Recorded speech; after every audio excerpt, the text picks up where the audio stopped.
Assalamualaikum warahmatullahi wabarakatuh. Bismillahirrahmanirrahim. Alhamdulillahirabbil alamin. Assalatu wassalamu ala asyrafil anbiya'i wal mursalin sayyidina wa maulana Muhammad wa ala alihi wa sahbihi ajma'in. La haula wala quwata illa billahil aliyil azim. Alhamdulillah, pada hari ini, kesempatan ini ulun akan menyampaikan daripada hadis baginda Nabi kita Muhammad sallallahu alaihi wasallam, yang mana beliau bersabda, Bismillahirrahmanirrahim, jaddidis sapinah wa khuziz zada wa habib himla. Nabi kita bersabda kepada kita semua bahwasanya jaddidis sapinah, baiki kapal. Yang dimaksud Rasulullah baiki kapal adalah kita diberikan kesempatan hidup dalam dunia kita untuk memperbaiki kapal kita. Maksudnya adalah amal ibadah. Kenapa Nabi mengatakan menyuruh memperbaiki kapal? Karena orang yang meninggal dunia dikatakan oleh Sayyidina Abu Bakar, pakaan nama kalgari silmugawisi. Orang yang meninggal dunia itu bagaikan orang yang tenggelam, yang memerlukan pertolongan. Oleh karena itu, orang yang tenggelam itu memerlukan pertolongan, pasti yang diperlukan adalah kapal. Oleh karena itu, Rasulullah SAW bersabda, jaddidis sapinah, baiki oleh kamu akan kapal.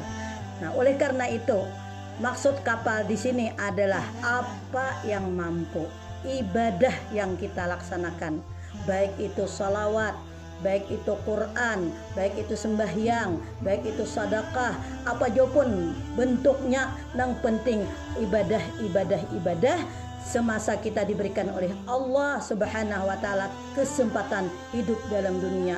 Karena kita hidup hanya sekali. Allah taala berikan kesempatan. Tilkal ayyamu nudawiluha bainan nas. Itu hari berputar di antara kita manusia. Dari hari ke minggu, dari minggu ke bulan, dari bulan ke tahun. Akhirnya sampailah ajal, sampailah datang malakal maut menjemput ajal kita. Oleh karena itu ujar Sayyidina Ali, 4 macam yang kada-kawa kada. Yang pertama adalah yaitu datangnya itu kematian. Di dalam Quran dijelaskan, la yastakhiruna sa'atan wa la yastaqdimuna sa'atan. Kematian itu kadakawa dimajuakan, kadakawa diundur. Kalau ini pengantinan, nah kainahul kematian. Nah, atau ini anaknya halus, kainahul kadakawa. Yang penting bila sudah sampai masanya, nah ujar paribahasa kun payakun, atap 2 bidang.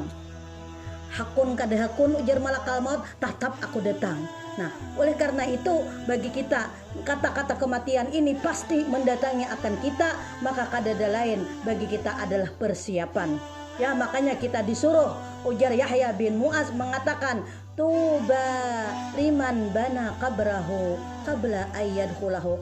Untung kalau orang itu membangun pakuburan sebelumnya masuk ke dalam sana. Maksud membangun pakuburan bukannya pakuburannya ditabuk, tapi yang dimaksud membangun pakuburan tadi adalah kita sekarang ini mempersiapkan supaya di dalam kubur luas, tarang, nyaman, jangan ada yang mengganggu. Kalau kita guring dalam dunia kada nyaman, kalau ada yang mengganggu misalnya nyamuk, pipijit, nah itu masih bandingan. Tapi kalau sudah di dalam kubur yang mengganggu kita, kada lagi itu nyamuk, kada lagi itu pipijit, tetapi yang mengganggu kita adalah kala, tadung, halilipan. Nah, artinya binatang buas yang mengganggu kita. Oleh karena itu, sekarang ini kita persiapkan supaya kita nyaman di dalam pakuburan. Makanya ujar Yahya bin Mu'az, sahabat Rasulullah sallallahu alaihi wasallam mengatakan, tuba liman bana qabrahu qabla ayyadkhulahu.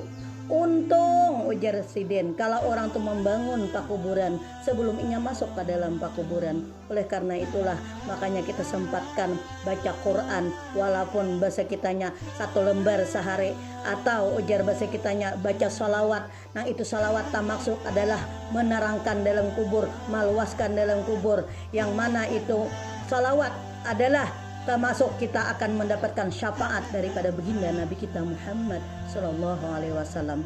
Makanya dikatakan oleh Rasulullah, siapa yang banyak mengingat pakuburan, siapa yang banyak memikirkan pakuburan, Allah Ta'ala jadikan kuburnya adalah raudatan min riyadil jannah.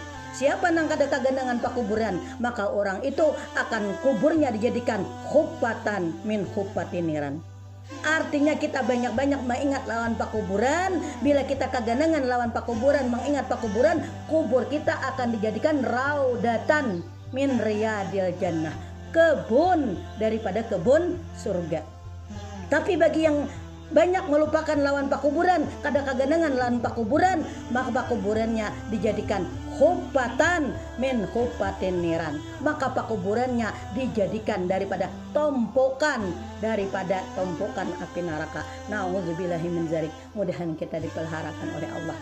Makanya kita disuruh setiap kali di dalam tahiyat akhir ada doa, Allahumma inni a'udzubika min azabil qabri wa min azabin nari wa min fitnatil mahya wal mamati wa min fitnati masihid dajjal.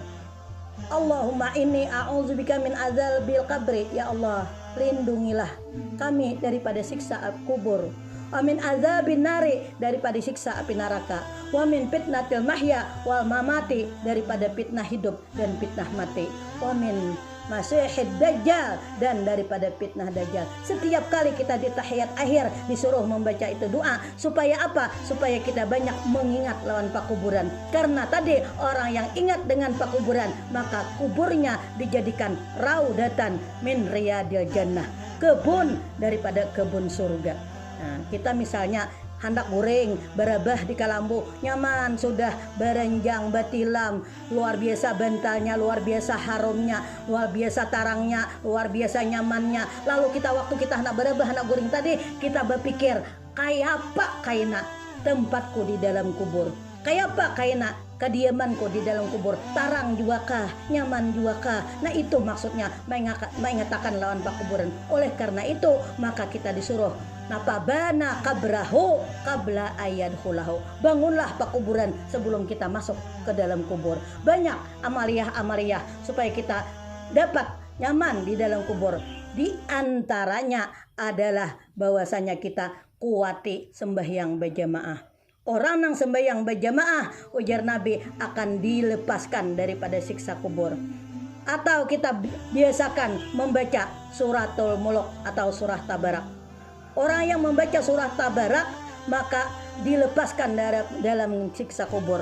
Bahkan ujar Abah Guru Sakumpul, batang tubuhnya tidak akan hancur, bahkan kain kafannya pun tidak akan hancur.